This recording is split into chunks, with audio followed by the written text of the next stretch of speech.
What's good, everybody? What's happening? What's good, man? What's good? Happy Thursday. I almost said Wednesday. Yo, I'm sorry, man. My whole week been fucked up. But happy Thursday, y'all. Happy Thursday. Welcome, beautiful people, man. How's everybody doing, man? Thank you guys for joining me. And welcome to another episode of the Jayson Estrera Show, where we talk about basketball, sports, and any topic that comes our way as accurate as possible. What's good, Elijah? And today we finally have some NBA basketball. Man, I was so happy. I know it was an exhibition last night, but we saw Team USA go up against Canada, and I couldn't be any happier to start seeing some NBA basketball. I can't even lie to you. So we're going to be talking all about that today. We're also going to be talking about some WNBA. Caitlin Clark had a phenomenal game, and Angel Reese has kept her streak alive. But first things first, man. We got to talk about this. This is... And I don't want to be messy. I want to be that guy, right? However, we're at a time right now, right, where we're seeing a lot of firsts, right? We're seeing a lot of firsts. And supposedly, rumor has it that A'ja Wilson and Bam Adebayo got a little thing going. Now, like I said, I'm not trying to be messy. I'm not trying to get into all that shit. Like all that rumor stuff and all their love. I'll talk about that shit with my girl later. but I think some folks also don't realize that basketball camps, USA basketball camps, that sometimes these men and women get to know each other over time, right? Camps from when they're in high school, college. Sometimes they really could just be friends, right? So I'm not trying to make this to something else, right? Like, because they really could just be friends, kicking it, chilling.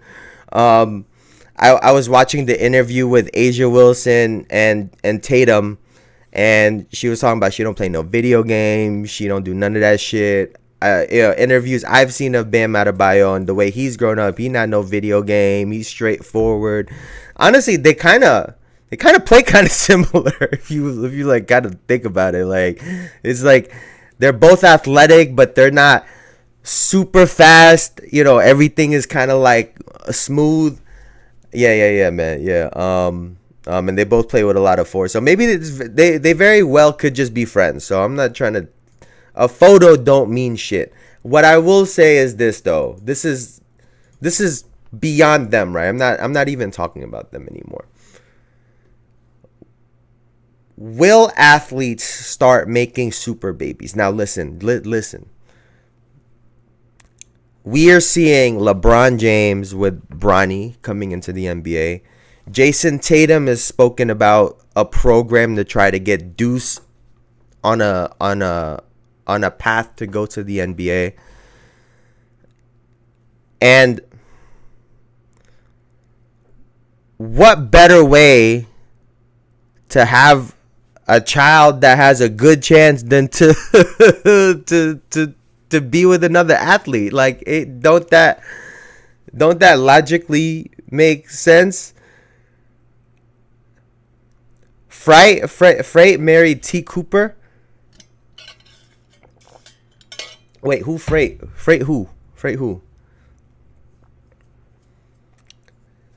But Freight who? Oh, Dwight. They got a kid?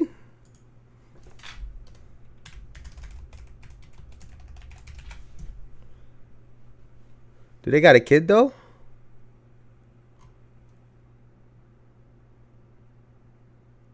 Oh, that's his ex-wife. I didn't even know that. Yeah, I didn't even know that. Yeah, no, but I didn't even know that. But yo, think about it, right? Like, you gotta, like, you make a fucking super baby.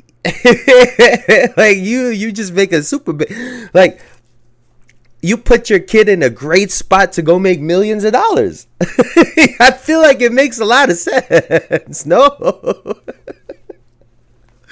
Like, yo, Bam is athletic as fuck. Asia Wilson is super athletic.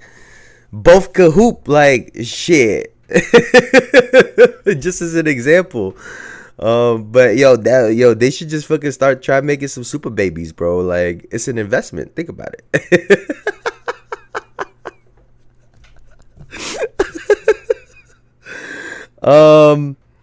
But all right, let's get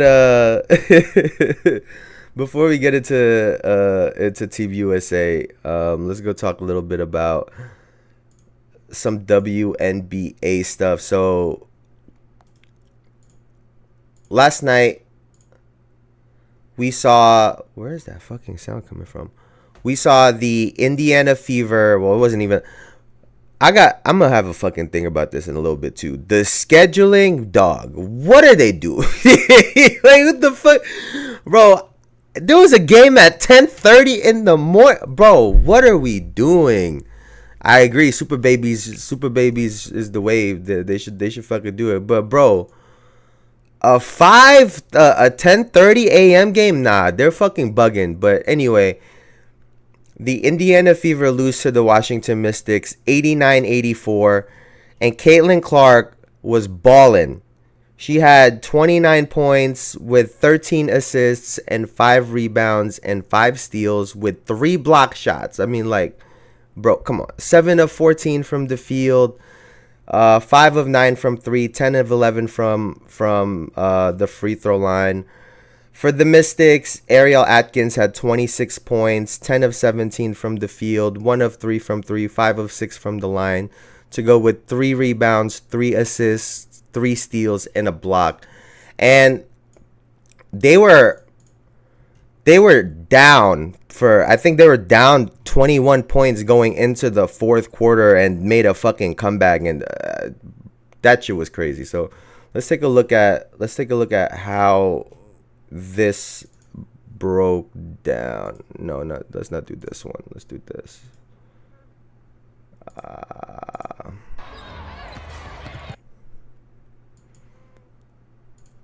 Bam, bam, bam. Clark working on Van Loo. Oh, Clark, pretty step back. Yo, her jump shot's water, bro. Here in the opening 7+ minutes. Atkins wheels it inside. Yo, wait, hold on. Side note, yo, it was mad funny because she was wrestling everybody the whole game with her big ass. Yeah, she was hilarious, bro. She was trucking everybody. Oh, that was funny. Inside and up here the Mystics after the Fever rattle off the first 5. Clark trying to answer. Gaga. Plus the quickness. Good pass. So this is their comeback. Already. Of the fourth. Here is Clark turning on the Jets. Clark gets to the rim. Indiana has numbers here. Clark looks to take advantage. Clark launches and hits a three. Atkins driving inside on Boston and free throws. Good pass. Here is Better shot. And Boston finished this one. And the hill is steep. 12 points. The Fever looking to erase. Here's Clark, catch and shoot. Hits a three. Woo. And another turnover. And Clark beats the pack back. Has given them a chance here. Fading into Boston, fading away, off balance. Oh man. And Washington is going to survive. I'll be honest. If it wasn't for this shot, I thought there was a good chance that they come down and hit another shot and turn it into like a 1-point game or tie it right here. This is massive. You know, the basketball gods. That's when the basketball gods said, y'all gonna get this win, Mystics." So obviously the Indiana Fever almost come back, and no one really gives a fuck when a team loses. Right? No one cares about a almost victory. But for me, the story of this comes with context, right?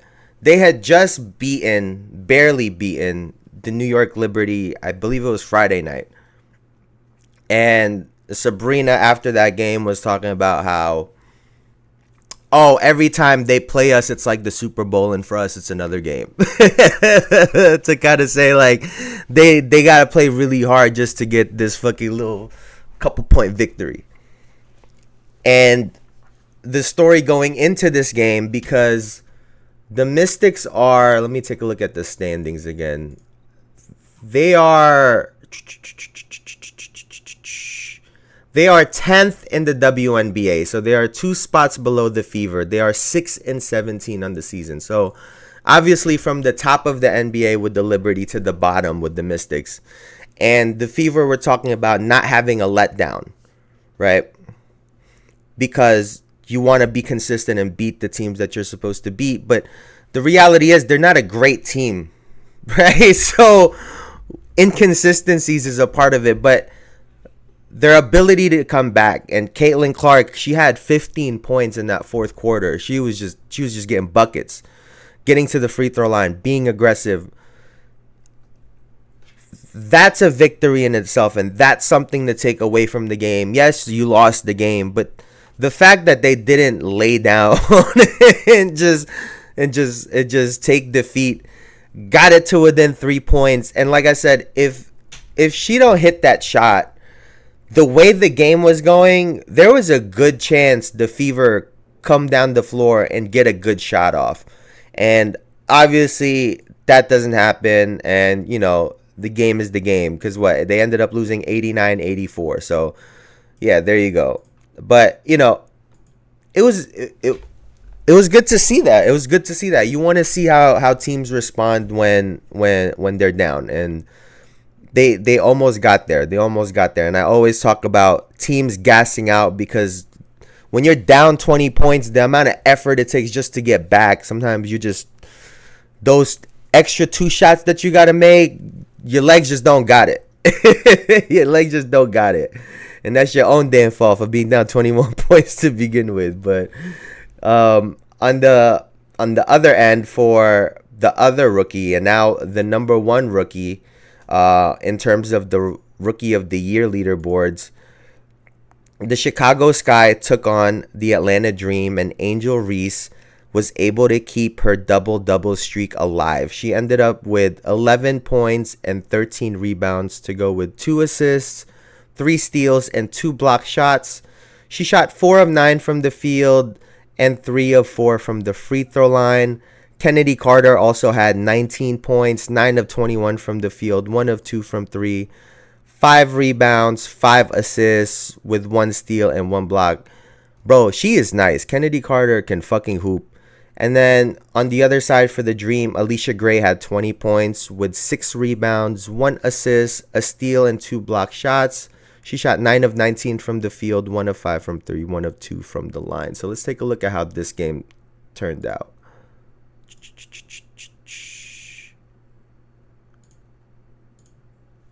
Serena Mabry really.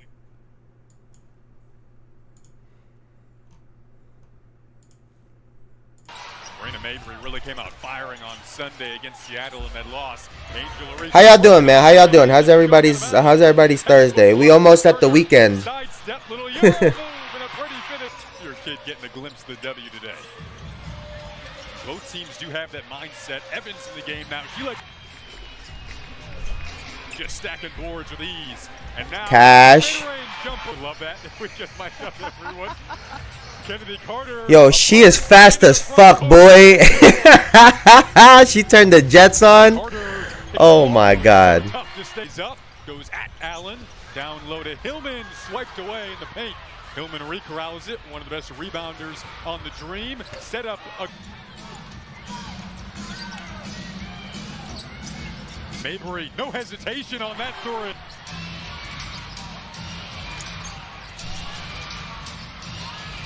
Parker Tyus had to take a tough shot. Off wins against Seattle and Atlanta last week were big for the confidence. Dana Yeah, I Evans think that's pretty much the game well, lost it to Dana for. Evans. Outlet to Mabry. Easiest 2 that Mabry has had all afternoon. And the fans love it on Camp Day in Chicago. And that's the game. So Angel Reese was able to keep her streak alive. And at the end of the game, this is this is what fans were doing towards the end, because she was at the free throw line at the end of the game, and a lot of people were fucking up in arms about this shit. NBA record continues in Chicago. 14th consecutive 2 for 2 for extra style points. And you know what's crazy? I saw someone say, because the game was over at that point, right? And Kennedy Carter had the ball at the top of the key. I saw someone say, oh, why the fuck would she ruin the flow of the offense? Or why the fuck would she go for a basket just to keep a streak alive? Motherfucker, it's a record. What are we talking about? Like, you keep it going as long as you can. Like, it's too little. Yo, like, I was so mind blown that some people have like that mindset. Oh, she could just let the streak go. Like, she right there. She's not chucking up a bunch of threes. She's right there. Like, I don't get that. She should put the streak as high as possible. I want her to run that motherfucker up as high as possible. That's what I would want to see.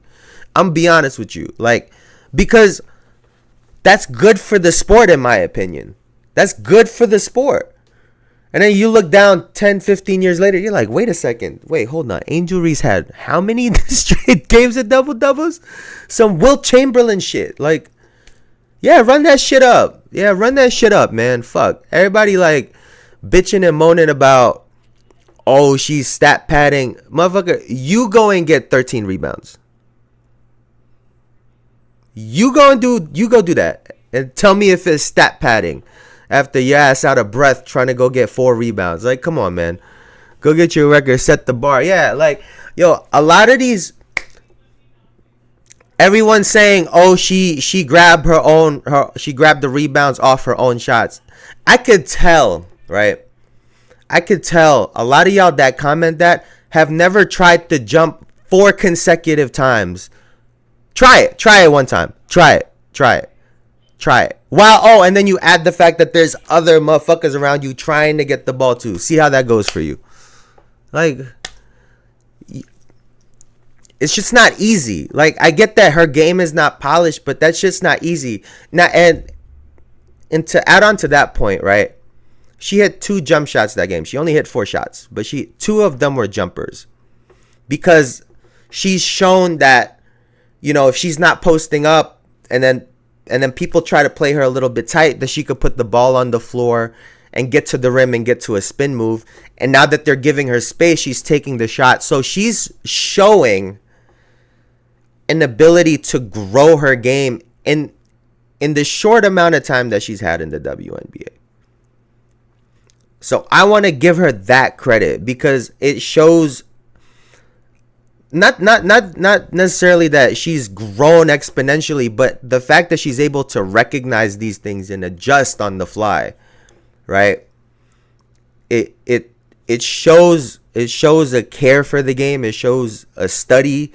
It shows an ability to take criticism, awareness, a lot of really positive things for all this shit that she gets, right? If you know, and she's doing great things, and she's trending in the right direction. I mean, she has a record right now. It'd be hard to not give her the rookie of the year, in my opinion. But obviously, I'm Team Caitlyn. I'm just keeping a buck. Like, we Team Caitlyn over here. She chucking up threes. Like, that shit mad entertaining to watch. She go shoot 40 threes for all I care, bro. Like, but yeah, man. Yeah. So let's oh, this shit was funny. Oh my god, this shit was funny. Wait a second, y'all. Wait a second. Let me find this.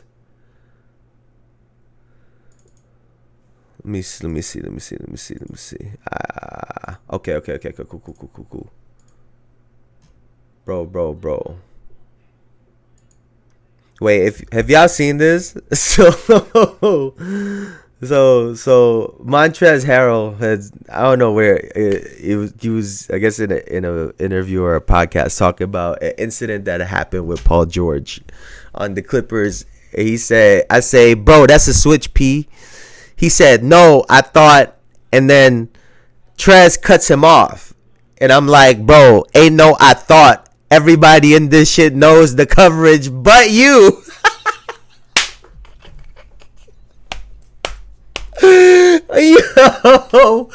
Yo, what am I reading, bro? And Paul George goes, he was like, who you talking to? I told P in front of everybody, I will knock you the fuck out, bro. You're wrong. And then he says, I realized I went too far in the heat of the moment. I realized this is business, and you can't talk like that to your star player. The next summer, the Clippers sent me a text message saying something like, thank you for everything you did for us, but we're going to go in a different direction. Yo, you can't tell me that that's not funny, man. If y'all notice, right? Almost, at least with the last two, right? With Klay Thompson and Paul George. When Klay Thompson, after he had gotten the sign and everything with Dallas, then something comes out. Oh, he was frustrated behind the scenes. Oh, I know Trez be wrong, but I love players like Trez. Facts. No, that's facts. That's facts. I love players like that too. But we saw with Klay Thompson, something all of a sudden came out of nowhere about, oh, he was disgruntled behind the scene. Oh, Draymond might be this in front of the cameras or in front of people, but imagine how Klay Thompson, blah, blah, blah, blah. And, now Paul George gets the signing to Philadelphia. Players like him helps team get it done. Something that's facts. I agree. I think the only problem with him is he's too small. Motherfucking 6'8", 6'9", trying to play like he's 7'4". He just too small. If he was bigger, god damn it. And I think this is kind of similar to what's happening. It's just, shit like this happens where they go to the new team and they try to sully that player's name before they go on. And I guess to talk a little bit more about the actual situation itself, to take it beyond just this incident, right? It's this notion of there's stars and then there's everybody else, right? If you guys know Udonis Haslem, Miami Heat player, he has a podcast right now with former Miami Heat player Mike Miller. And, they're talking to Shane Battier and former players. So they're talking a lot about the Miami Heat with LeBron and Dwayne Wade and Chris Bosh. And he always said that they had this saying that there was the big three, which was obviously LeBron, Wade, and Bosh. And then they had the little 12, which was everybody else. And they talked about, I remember there was a story. He said there was a locker room and damn near everyone was on one side. All 12 motherfuckers was on one side, shoulder to shoulder, and LeBron, Wade, and Bosh are on the other side, just them three taking up the whole space, right? And if you listen to enough players, you hear stories of this, right? This exact thing. The hierarchy that exists within players, And I'm cool with the hierarchy, right? I think it's a part of it and it's relevant. And maybe I'm reading too much into this, right? But I don't think that's a great sign if you're Paul George. Because if you missed an assignment, then you missed an assignment. like what are we talking about? right? If I'm your teammate, right? Like we said, they already know a hierarchy exists. He clearly says, Montrezl Harrell clearly says he realizes that he went too far. Then you can't talk like that to a star player. They already concede the fact because everybody's pockets is out, right? Everybody walks into that locker room. You know how much everybody makes. But when it comes to the game, you got to be able to talk to your guy. Like, yo, you missed that. Like, there's nothing wrong with it, right? But you missed that. And to your point, Elijah, that goes a long way. Holding your teammates accountable. Holding your best players accountable. Right? We just watched the Boston Celtics. How many times are Jason Tatum and Jaylen Brown making the wrong plays? Not much. Right? And I'm sure they had players like Marcus Smart was on their ass. You know what I'm saying? You got players, Al Horford's on. I'm sure that's a part of their culture. Right? It's still, hey, you still the best player, big dog. Don't, hey, I want no problems. I don't want no problems, 40 mil. But you missed the assignment. PG and Kawhi are the big dogs. PG good, but ain't him a Kawhi in the reverse. PJ Tucker, you add him once you have a team set up, but instead of 3D, he's the superstar punch you need. Yeah, and, maybe this is just a little sign as to kind of why Paul George hasn't been successful in all these places with the amount of talent that he has. Because he's a great defender, he can't make a mistake on defense. That don't make sense. And like I said, this could also just be fucking propaganda. Not that the story's not true, but it could just, embellishing it. We're only seeing it from one perspective. Right, that's also one thing. We're only seeing it from Trez's perspective. We don't know what actually happened, and also we would have to see the play.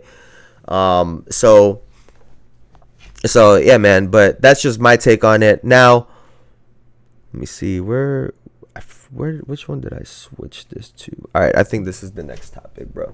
So there's news that the NBA is going to be going to 7 days a week. Hey, I'm not gonna lie, that's kind of a vibe.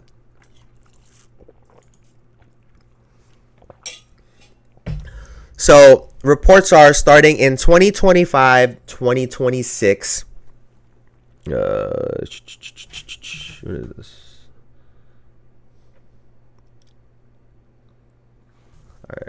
Starting in 2025, 2026, the NBA will have nationally televised games 7 days a week once the NFL season is over. Monday will be Peacock, Tuesday will be NBC, Wednesday will be ESPN, Thursday will be Amazon, Friday is ESPN/Amazon, Saturday is ESPN/Amazon, and Sunday is NBC/ESPN. Kawhi told coaches he wouldn't run after he airballed. The coach said everybody does it. He said, I'm an airball again. That's what I think. Clips ain't win. And what is it? Let me find this. To your point, Elijah, on that topic, it's funny, right? Like, I don't get me wrong, it's funny, and I think there's that fine line where you don't want to be the serious guy in the group. But at the same time, as another star player, it's like, hey, bro, just do it. You know what I'm saying? Like, let's just move this shit along. Like, we know this is you've been doing this shit since high school, Kawhi Leonard. Like, you run on certain shit. Like, different coaches got different things. And, it was a funny story, but yeah, like, that could have been a moment where PG could have been like, "Hey, bro, just go run. Let's just get this shit over with," like type of deal. But the NBA is going 7 days a week, which I think it's exciting. But here's the thing, too, right?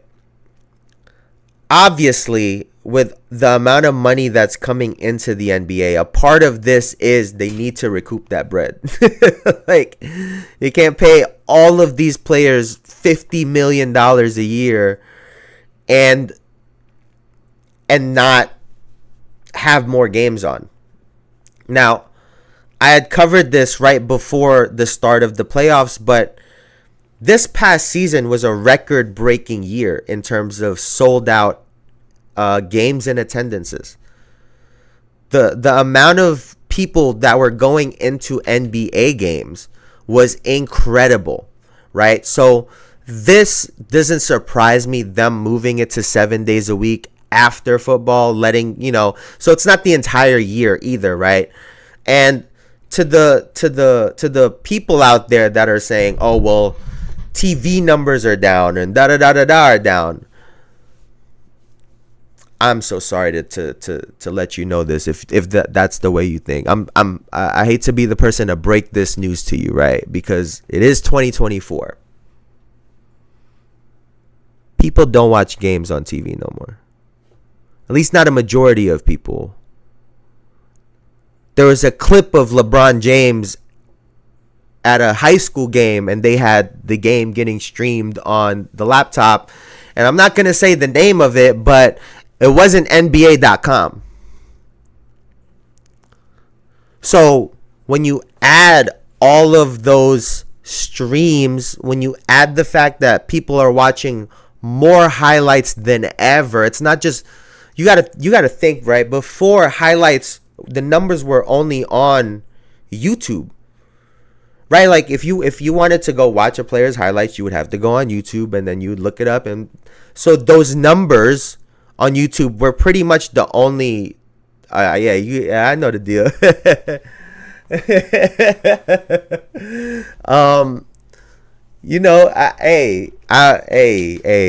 Listen, bro.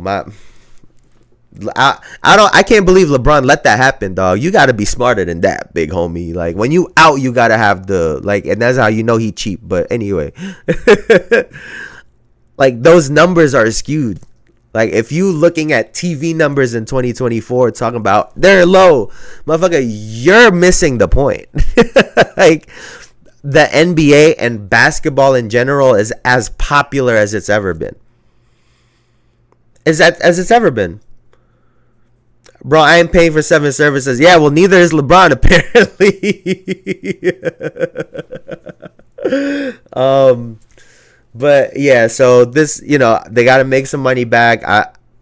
I'm already of the mindset that that's part of why the in-season tournament is even a thing, that they're coming up with ways to raise views, to generate more money, to get back some of the bread from all of the money that they're investing, right? So, hey, it just means more basketball to watch. That's all. That's really all it means. And on a side note, it's not the NBA, but in terms of scheduling, what the fuck is the WNBA doing, bro? What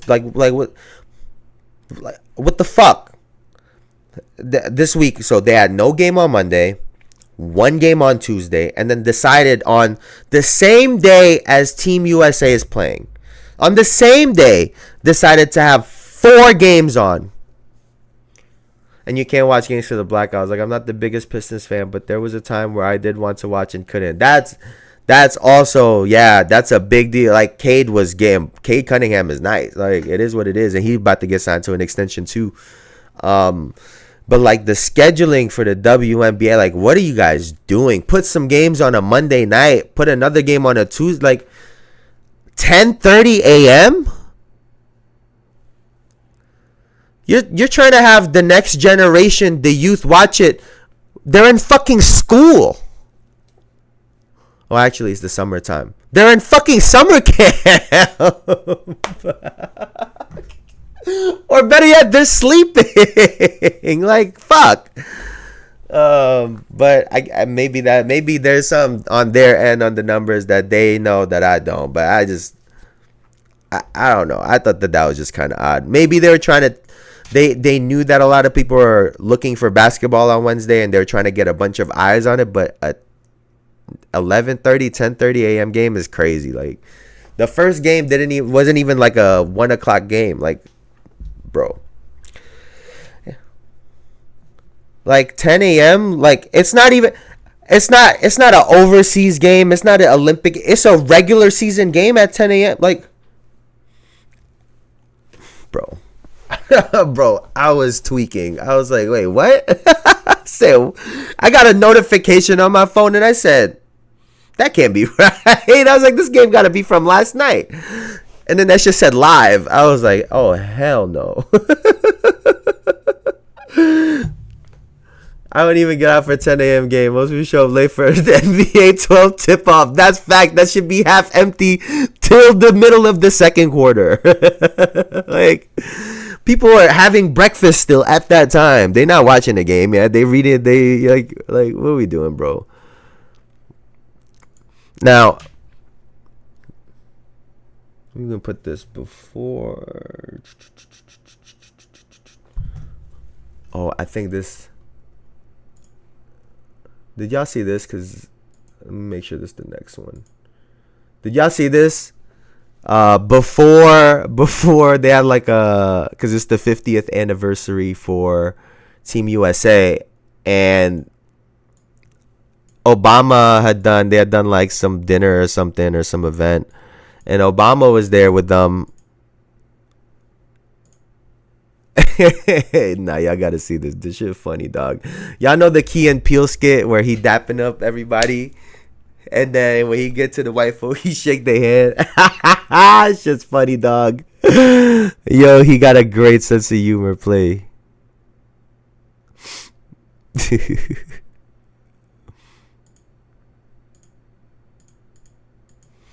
Oh, let me refresh it here.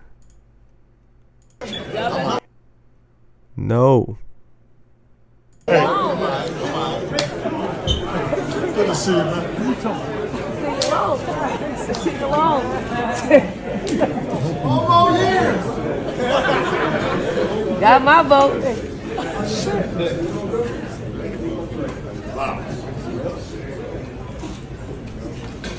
All right. Bro, even Steve Kerr ain't passed the test. Even Steve ain't get the pass, dog. Yo, you gotta love the fact that this man got a sense of humor. Got everybody saying, come back. Yo, you got everybody talk about, I remember back when, man, we need a president that could hoop, dog. I think that's got to be the next requirement. We need a president that could hoop.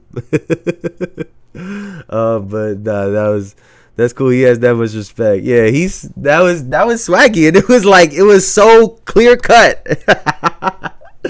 Yo, that was comedy. Now, moving on. We have to some more serious news. How tall is Kevin Durant? Oh, shit. Now, where is this? So he was on an interview and he said, those guys might be shorter than what their numbers say. I'm size 9. And what he's talking about is this photo where he is clearly as tall as 7-footer Joel Embiid and clearly taller than Anthony Davis and Bam Adebayo, who's listed at, I think, 6'10", and Davis, I think, is like 6'11", 6'10", 6'10 and a half. Yeah, Kevin Durant is easily 6'12", and yeah, what's funny to me is the fact that everyone everyone keeps talking about it, right? And they're like, oh my God, why he keep lying about da da da da da. Not realizing that this guy, Kevin Durant, is a troll. I think he has fooled everyone on the internet to believe that he's this super serious, like stoic, I don't give a fuck you type of person, when like he's just trolling.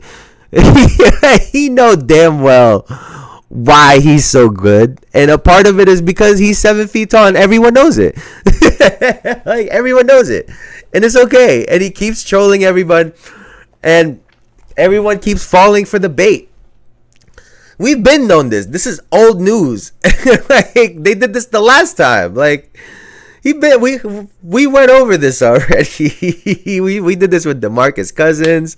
We've gone over this every single time they take photos like this, bro. Like, it is what it is. Now, it does lead me to ask, does height matter in the NBA? And I guess a part of that comes from, everyone was talking about Bronny James's height. He's 6'1" and a quarter or 6'1" and a half or some shit like that, when he was listed at 6'4" for majority of high school. And just watching him that whole time, I was like, I don't think this dude's 6'4". Like, he looks 6'2". He looks 6'2". And obviously it's a thing, right? With shoes, without shoes.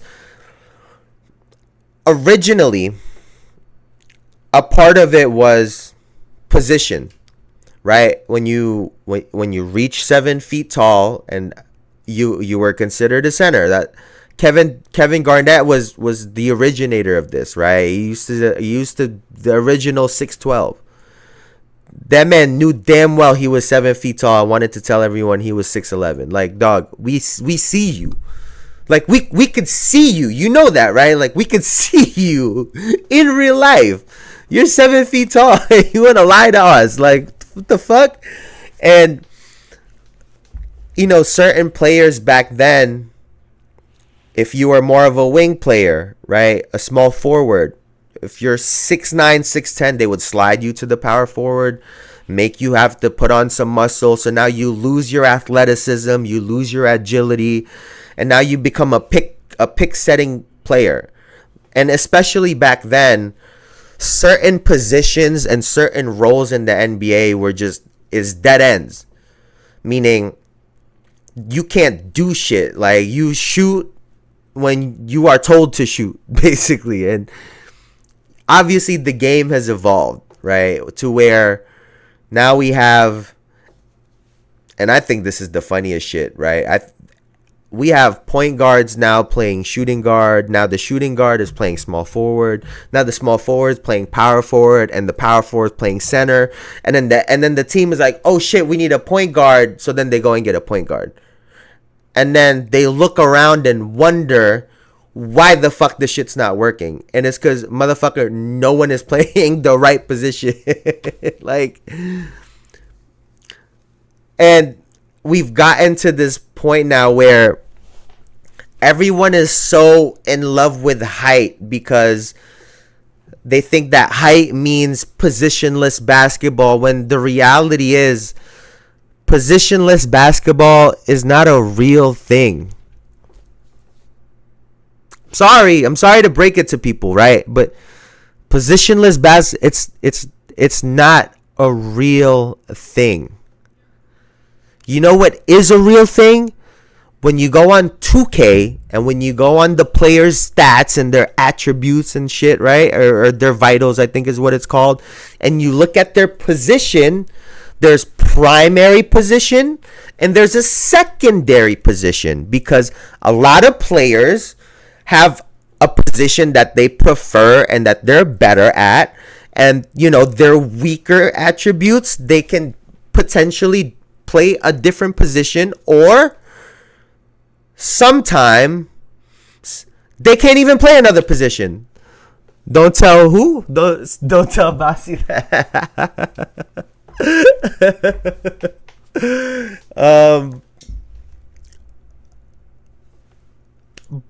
Like, it's just the reality is there are, and this is what it really breaks down to, right? There are some shooting guards that can play point guard. There are some shooting guards that could play some small forward. There's some small forwards that could play point guard. I'm trying to think of small forwards. Some small forwards can sometimes play shooting guard, but you don't get a player that could play every. There's very few players that are like that. And they try to, and honestly, they've been using the wrong players to be describing this shit, because if you want to talk about positionless basketball, the prime example is motherfucking LeBron James. Can play the point, can play the small forward, not really the shooting guard, can play some power forward, and I guess because of size and physicality, but he's not a post-up player, so that's why I don't even say 5. So he could really play 3 positions. Because a shooting guard needs to be able to shoot consistently, and he later on in his career is when he's been able, but he's not coming off pinned down, rip screens, like it's bullshit. There's been some power forwards that could play center. And that's really what this breaks down to. But everybody wants you to believe this positionless basketball bullshit. So now everyone that's 6'8" to 6'11", all of a sudden they're labeled, oh, you can play point guard, shooting guard, small forward, power forward, and center. It don't work like that. So I think they've put a little too much of an emphasis on it, in my opinion. Because now they allow it to dictate, oh, well, you're 6'10". That means you can play point guard, shooting guard, small forward, power forward, and center, rather than seeing what this person actually does well. But, certain people fucking it up for certain people just fucking it up for everyone. Now, we have a court case, dog. We have a court case. We have Brown v. Nike. Now, with Kawhi Leonard, and honestly, it don't even sound like, from what Grant Hill said, it don't even sound like he stepped down. It sounded like he was playing like shit. And they said, hey, listen here, big dog. We're going to need you to move the fuck over. And then they picked Derek White instead of Jaylen Brown. And Jaylen Brown, it's actually on his Twitter. If you go to his replies, he said, hey, Nike, this what we doing? Like, yo, this guy's a savage. This guy, Jaylen Brown, is a savage, bro. He tweet adding Nike. It's still up. He didn't even delete it. I thought he deleted it because I couldn't find it for a second. But it's still up there. And a lot of folks were talking about Nike was very Kyrie was outspoken against Nike, and even Jaylen Brown had expressed what they do with their business, their ethics in business. And I'm sure Nike's not happy about that. And obviously, the Olympics now is a Nike thing, right? And also the jerseys and the Nike is just plastered all over basketball. And for Brown to have said that, being under this umbrella, his running mate is a Jordan brand athlete, I'm sure Nike didn't like that. And it almost feels like a direct shot. Now, they're going to say Derek White, and I already ranted yesterday about this fucking thing, bro. I already ranted about it. I'm not going to do it again, because I'm going to rant about their lineup still later. But, like, these brands they're showing their muscle is what's really happening. They're flexing their muscle and they're showing it. And it leads me to this question of how powerful are sneaker brands in sports, and I guess mainly in basketball, right? we saw the NBA Finals highlight, we don't want to talk about it because everyone want to say script and shit's rigged, right? But we had 2 Jordan brand athletes at the NBA Finals with Jayson Tatum and Luka Doncic.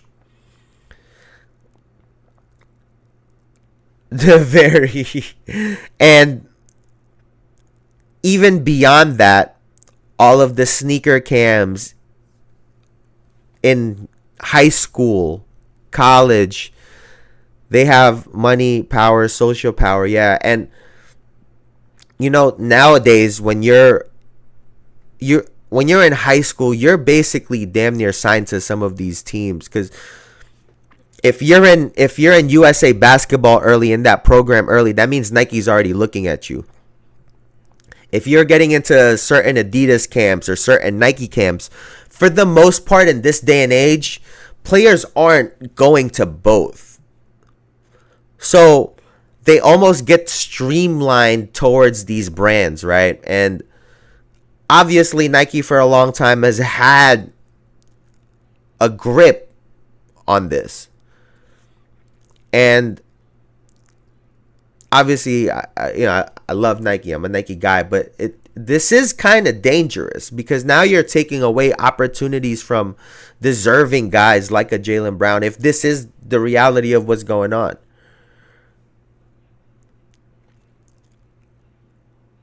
And I'm curious moving forward.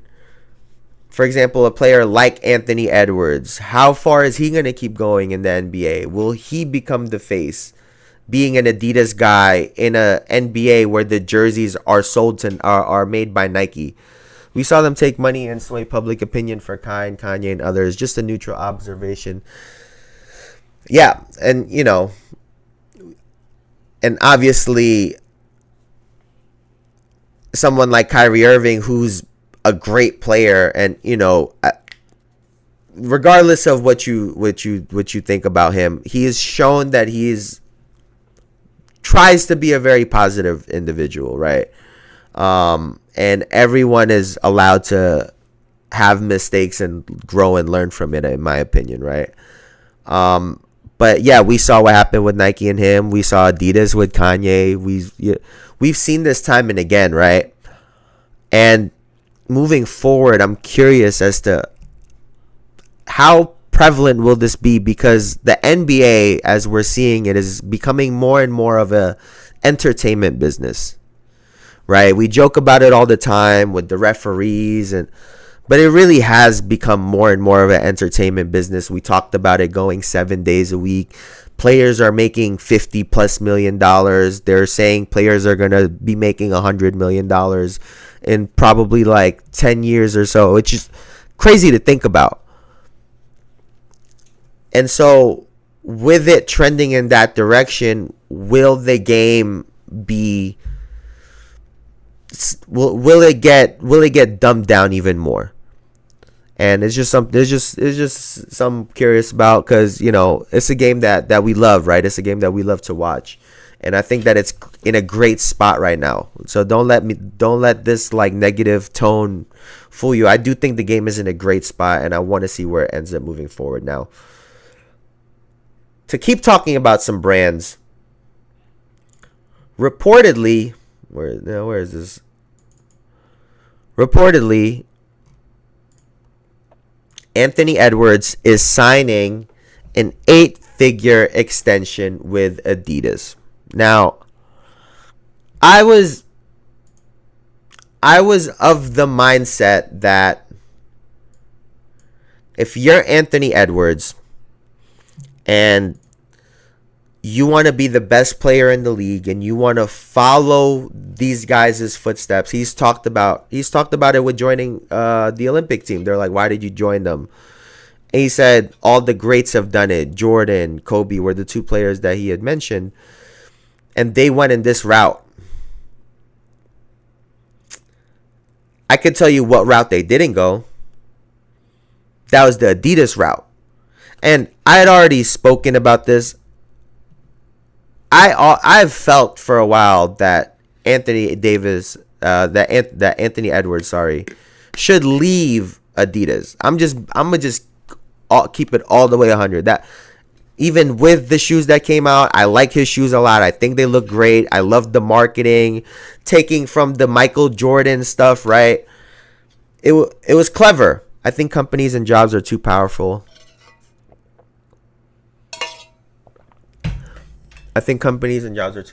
We, in a way, have become slaves to control the way we look, how we say, what we do.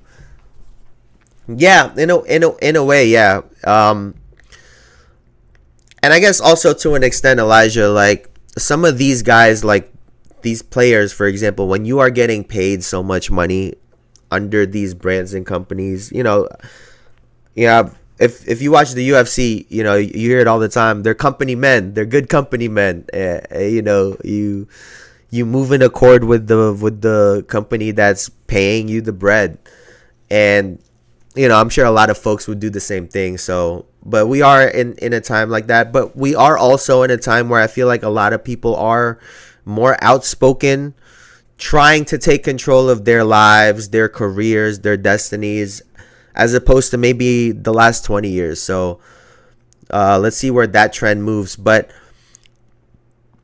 with going back to Anthony Edwards, I really feel like he should go to Nike.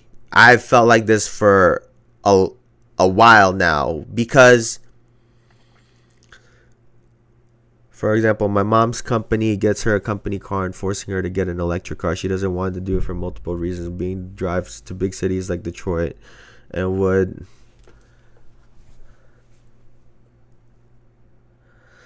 Oh, yeah, man. Forcing her to get an electric. She doesn't want to do this for multiple reasons. One being she drives to big cities like Detroit.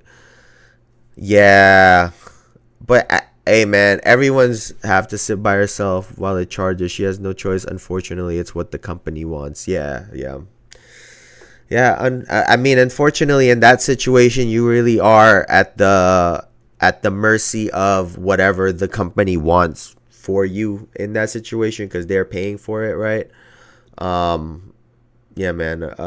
Hopefully she's safe. Hopefully she's found her routes, like the right charging stations that she could be good at and be safe and but yeah, hopefully she's good, man. Yeah, that sucks, man.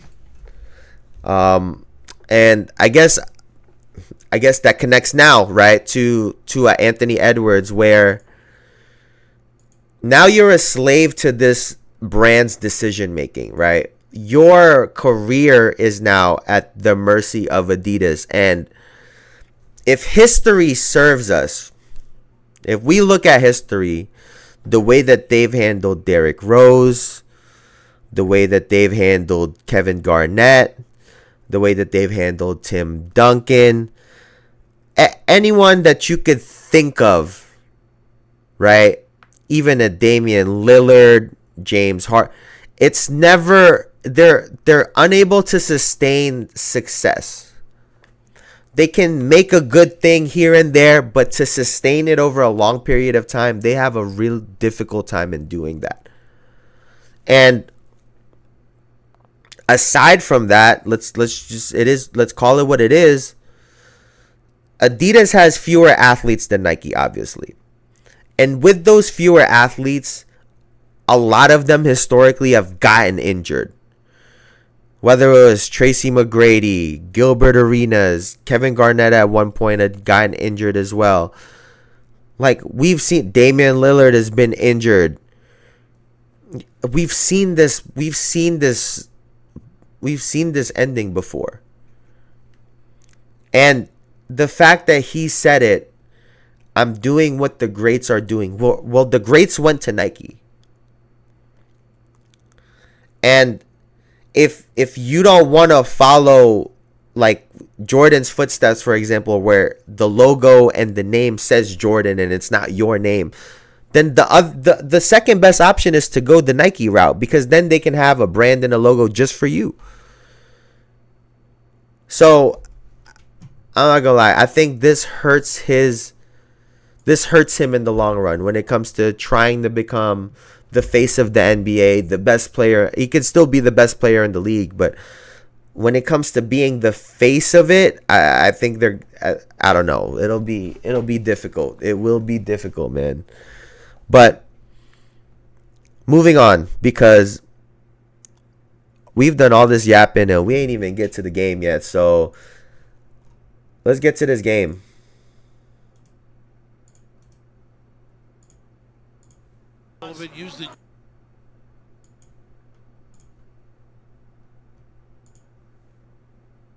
Use the dribble, settling just a little early. SGA. Trying to figure out how to play together for the first time. In that area. How about this? Canadians up Bop, bop. 7-1. Nice ball fake. Steph. Yo, I have never seen, like, he really be having players doing this all the time, bro. They have motherfuckers looking stupid. Jumping around and shit. Like, oh my God. Oh my God.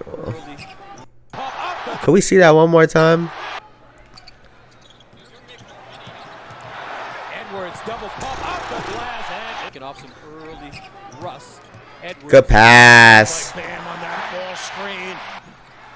And that one shoveled ahead. Lyles Nice play. got everybody taking care of the basketball in the first quarter. 8 turnovers. Woo! Edwards creating space. Oh, nice screen. 16-foot fade. Back on the court. Drives on Embiid. Tough shot. Oh! SGA quiet offensively. Nice. Pull-up jumper. Oh my God. Like a drill that John jumper. Paxson. Nice slip and a fire. Crossover. Tatum. Yo, Tatum was having his moments as well, man.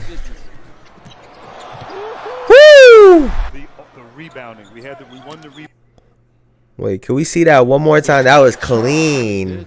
Drew Holiday gave you Bop. business. Bop. Oh my God. The rebounding. We won the rebounding margin in that first half. We struggled with that in the World Cup last season. As Stephen Curry, Jerry Colangelo, and the work that he and Coach K Steph did, is strange because he building the program. Of my Curry, 3.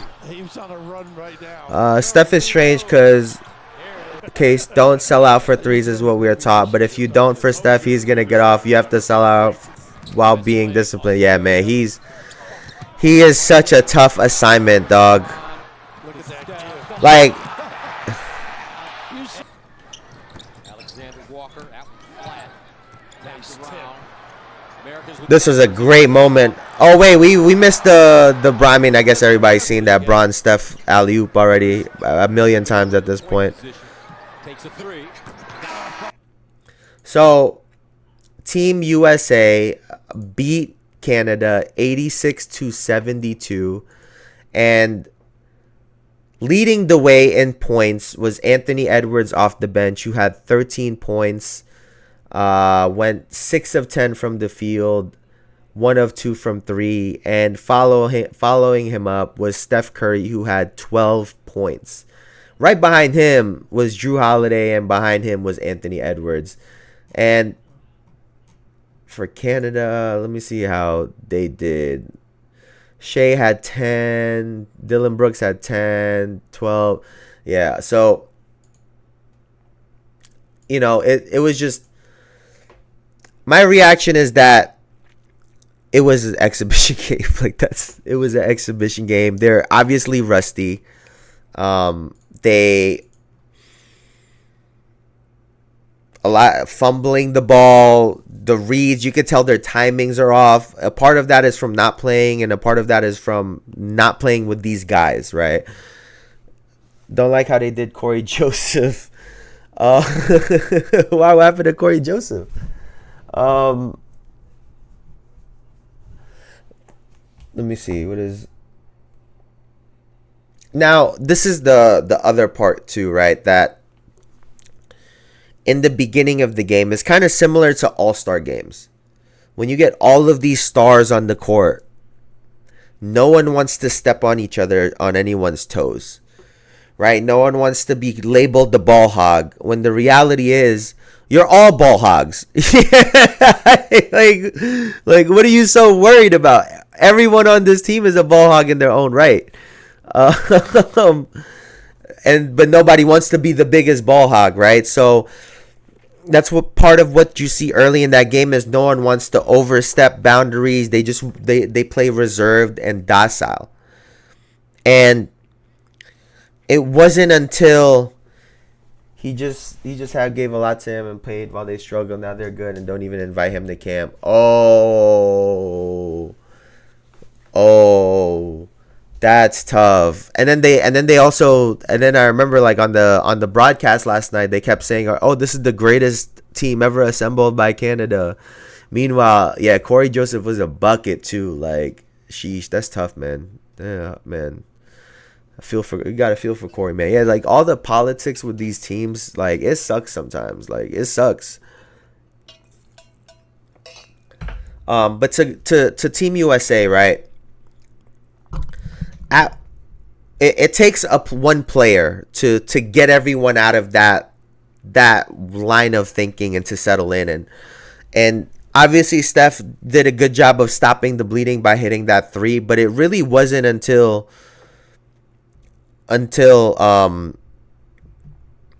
Anthony Edwards had come into the game and pretty much said, "Fuck all that shit that y'all was doing in practice yesterday. I'm about to bop these kids," and started going to work. And once he started doing that, I think it put everyone at ease, because now you're like, "Oh, okay, shit, we can just play our game." Because in a team like this where everyone is so great, obviously your stats are going to suffer, but your aggressiveness, your game, you can't reel that back, right? If you're attacking the paint when you can't all of a sudden be apprehensive to attack the paint, right? If you're cutting, then cut, like, and after you get this feeling out period and guys start getting comfortable and they create their own hierarchy on this team, then we're gonna see them be more dominant. And even then, a sloppy ass game, they won by 14 points against a team that's supposed to be competing against them. So yeah, I'm not really too worried about these guys. Now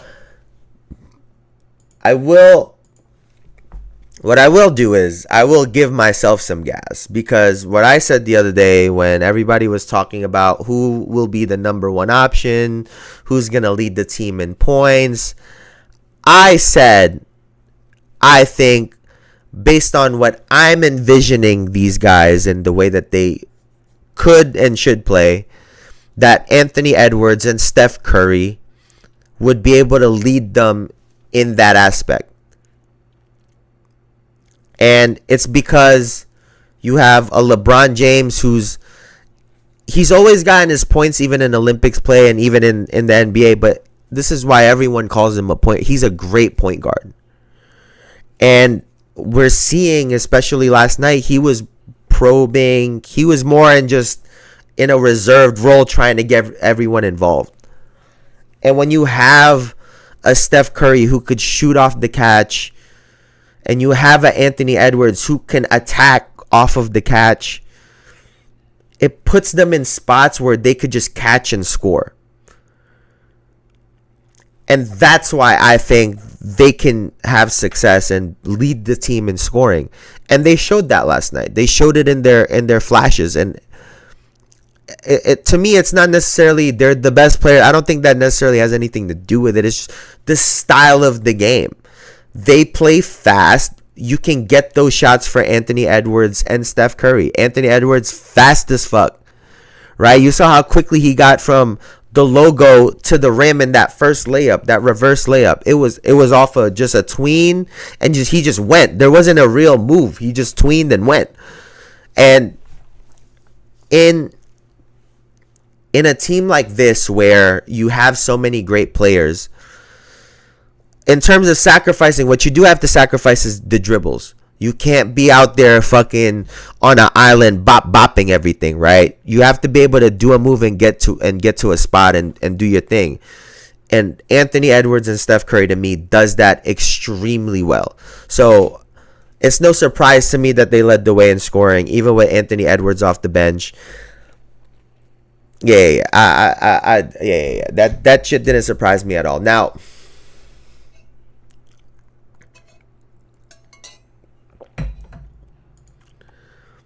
what I will say is this. I have to apologize to Luka Doncic. I've been giving him a really hard time about going to the Olympics. He's injured, he's hurt, he's been hobbled, he's limping and everything, right? And that if you're not 100% to play, then just go home, right? Even if you're 95%, in my mind, it's like, just go home. What's the point, right? Like, just go home. And I gotta apologize to Luka Doncic because these motherfuckers on Team USA are doing the same thing. How are y'all getting there and Kevin Durant's not playing? Like, he got a calf injury? Bro, go home. We don't need you. Like, if you're not here and you can't run up and down the floor as fast as we don't, go home. We're here to set an example. Go home. Joel Embiid, motherfucker, go home, Joel. First of all, you need to go home and get healthy. And second of all, you need to go home and buy a treadmill and put a treadmill in every fucking room in your house. And you go run you can't leave the room until you run a mile. Like, what are we doing, bro? Like, Kawhi look, I could bitch about their who they got, like Halliburton. Even if we're keeping it a buck, even Halliburton was injured in the playoffs. If we're keeping it all the way a buck, I said to my friends, they may play all the stars to the injury report this year. Like, and bro, honestly, a part of me thinks that they only put out that starting lineup because those are the guys that have been playing and are in shape. And they only gave Joel Embiid the nod because he's a clear-cut the best center in on the team. Joel for real has no business playing now. He's never, but he wants to be cool. Like, he should not be out there. Like, it's because, we've seen Devin Booker working out. Bron's obviously been working out. Steph's been working out. And Drew's obviously been working. Honestly, that's the only reason why I think they put that starting lineup out there, because those are the guys that have been in shape. But I'm sorry, Luka. I'm sorry, because clearly, none of these motherfuckers give a fuck. So you could go do if you want to go play 3 games and lose and not even qualify, go ahead. Because I'm not about to be a hypocrite when the motherfuckers. Joel Embiid looks like Larry Bird in 1992, dog. Like, what are we doing? Like, bro, like.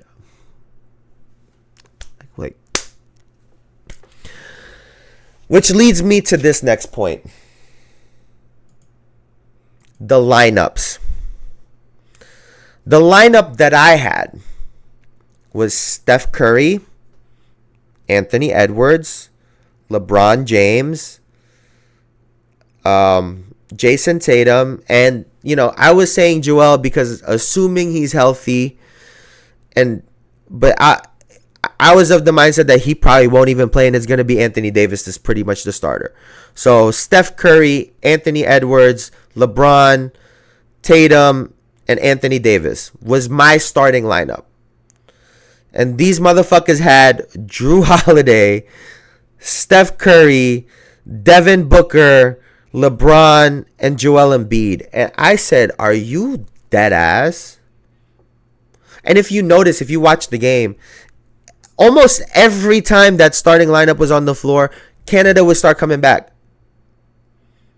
And then when they put their second lineup of Halliburton, Anthony Edwards, who else was out there with them? Bam Adebayo, Anthony Davis. Who the fuck was their 3, dog? Am I tripping right now? Who the fuck was out there with them? Oh, with Tatum. And Tatum was out there with them. And when that lineup was on the floor, they started running Canada off the floor. Like, what are we doing? Like, what? And granted, I already said maybe they're experimenting their lineup last night. I already said this, that their lineup last night is probably not going to be their lineup once the Olympics start. And my dumbass is over here rationalizing like, oh, well, maybe they want to have a consistent base, right? They don't want to have a top heavy lineup and then there's a drop off in the bench. Well, then, motherfucker, y'all should have gotten different players.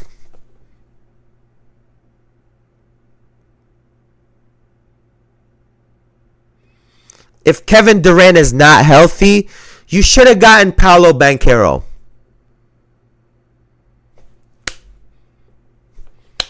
It's plain and simple. Like, there's the only real issue, if we're being honest, the only real issue is the center, but it's fine. It's fine. You take out Joel Embiid, you start Anthony Davis, who, if we're being, and no one wants to ever give him his credit, right? Outside of the assists, and I don't mean to say this like because like to downplay assists, but outside of assists, Anthony Davis in pretty much every matchup with Jokic keeps up with him. Points, rebounds. The real issue is Anthony Davis scores quarters 1 through 3. We put names on team, it should work, but now we have to deal with consequences, facts. And the reality is this team is probably going to win anyway, but to me it just don't make sense, right? Anthony Davis, I think, does great as the starting center on this team. So then you add like a Chet Holmgren or some shit like that as your third center. Size. He's competing with a second, third string big anyway. He should be fine. He could stretch the floor. He could shoot threes. He could block shots. Not a rim protector, but he's good on defense. And when he's playing with other guys with size, he'll be all right. Like, send Joel Embiid home. Call Chet Holmgren. And then on top of that, think about that team, right? Steph Curry, Anthony Edwards, LeBron James, Tatum, Anthony Davis, right? And then off the bench, you have, because I was saying Jaylen Brown instead of Kawhi, right? Bam Adebayo, Chet Holmgren, Halliburton, Drew Holiday, Devin Booker. Like, that team sounds just better off right now. Paolo Banchero, I was saying, over Kevin Durant, just because of health. Like, what are we doing, bro? And then there's this shit. Let me see if I can find it.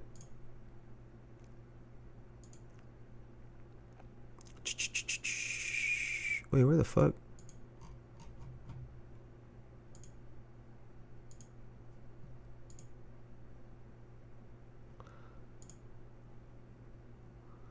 Oh, I don't even know where the fuck it is. But there's, I think it's over here.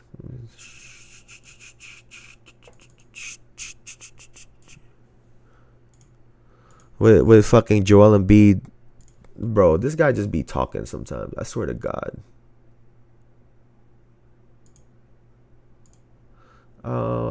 Here. I don't know if y'all saw this.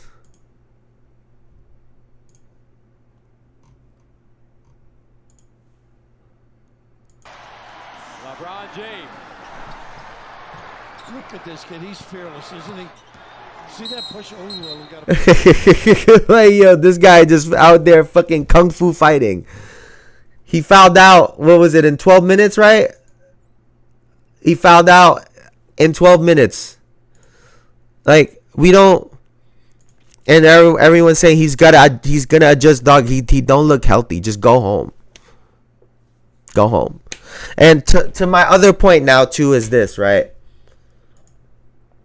With that lineup that they had put out, Drew Holiday, Steph Curry, Drew Holiday, Devin Booker, LeBron, and Joel Embiid. Is Team USA trying to mirror the world game? Is the NBA even trying to mirror the world game? To me, it doesn't make sense. Because if you play in their world, in their realm, where they're successful and they do that at a high level, even if Team USA is a better team, you open up the opportunity to lose now. because you're playing their game. You know what game a lot of these European and these other national teams can't play? They can't play the athleticism game, the physicality game, the size game, the way that USA could play. LeBron James, Tatum, Anthony Davis, team is massive. You put guys out there that are literally run other teams off of the floor. Why are you trying to play this skill game? Devin Booker at the 3? He's been playing point guard all year. And then he dropped weight. Like,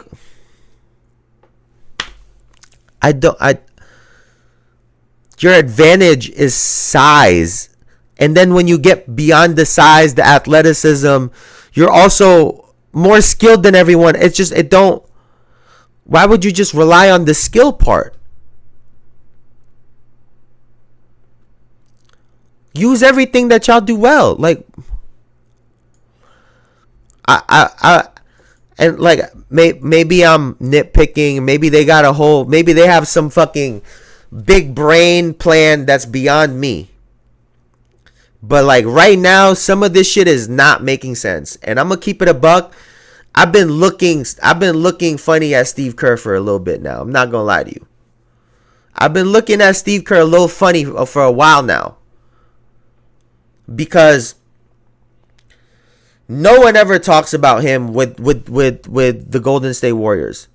And granted, I haven't spoken about him much, but when you're talking about the coach of a team, you learned under Phil Jackson. I've given you credit for, obviously you've implemented some new things in terms of schemes and game plans, but you're supposed to be a leader for these guys. And, not to do too much backtracking, the Kevin Durant, Draymond situation, Draymond, Jordan Poole situation, now Klay Thompson.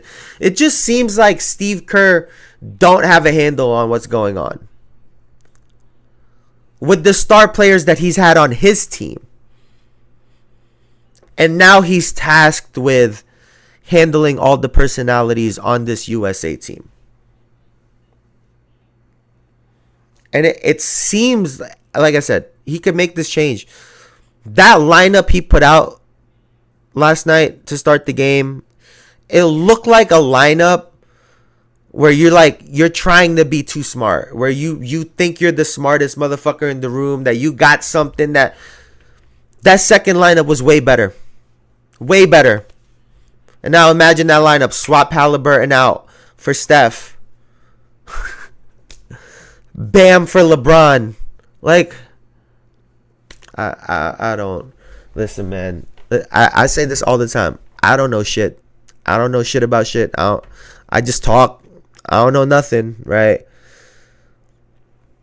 But Team USA has never had a problem when it's come to egos.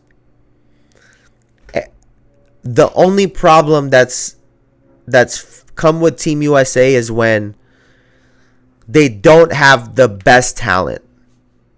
They don't have the best players that can maximize their abilities. And now, if we're looking at a Joel Embiid and a Kevin Durant that may not be 100% healthy, those two players that are essentially role player, all-star-ish players in Drew Holiday and Derek White, those two pickups become a lot more glaring now. Because now instead of having two players that are, and I get it, they're all great players, but that are quote-unquote weak links, you potentially have four. Yeah, before it didn't matter on the 12-man roster if 10 of them are good, but now if 4 of them, and obviously Drew Holiday and Derek White, they're healthy. Like, I'm not, but historically they've only put so many role player guys on the teams. And now you're going to ask them to do more if Kevin Durant and Joel Embiid, in fact, are not 100%. And not to mention the fact that they're both guards. I don't. Hey, man. We might have an issue here, dog. We might have an issue, man. Like, I don't know, bro. I don't know, but they might be onto something. All those people that was talking shit about Team USA, they might be onto something, because like I said, this team looking a little funny. It'll depend on the rosters. It'll depend on how healthy guys are. But like I said, if they're 100%, no one touches them. But we'll have to see, man. We'll have to see. Now, I don't know what fucking games are on tonight. I'm going to try to figure out some shit to talk about tomorrow. But, hey, that's going to do it for me, man. Before I go, please like, comment, subscribe, all that good shit. It helps the channel out a lot. And I really appreciate it. Thank y'all for joining me. Thank you for listening to me yap as usual for this whole time, dog. It's been like an hour and change, man. I appreciate y'all so much. You guys are awesome. You guys are amazing. Listen, you guys could have been anywhere on the internet, but you were here with me. And I really appreciate you for that. So thank you so much for joining me. Thank you for listening, man. I'll see y'all tomorrow. Y'all have a great rest of your Thursday. Enjoy. Peace. Peace.